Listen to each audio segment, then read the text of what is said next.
Hello everyone, it's Shane Kanto, your Wasteland reviewer, and I'm here to review Johnny and Clyde, and this is a new action crime thriller that is from writer-director Tom DeNucci, who directed a film called Arlo the Burping Pig, among other things.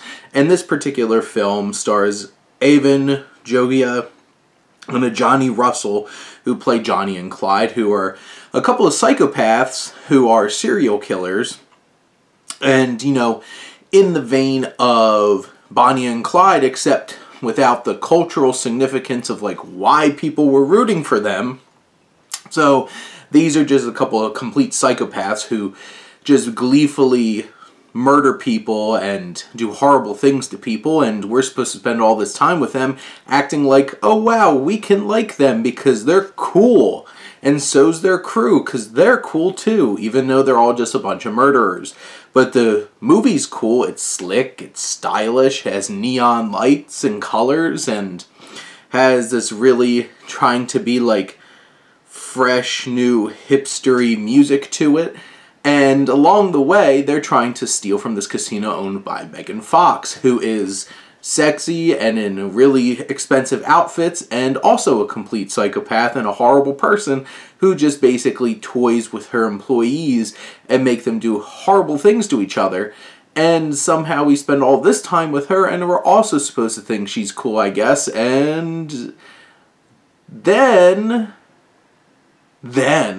out of nowhere, this movie gets supernatural. It introduces some kind of entity that gets thrown into the equation, and all leading up and crashing into a ending that leaves no resolution, nothing satisfying, and just blood and guts and violence everywhere.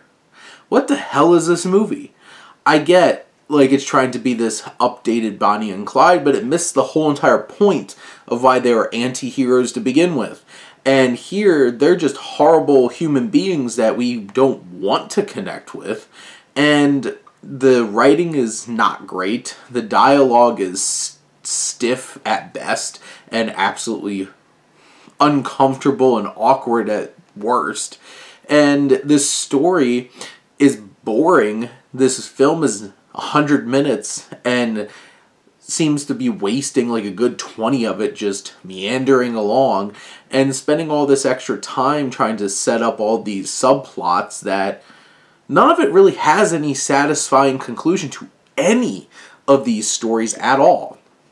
And I guess the movie's just like, well, everybody is terrible and they all get their comeuppance, even though there are characters who have like vague like goodness to them and who have motivations for what they're doing that are honestly a little bit reasonable, at least.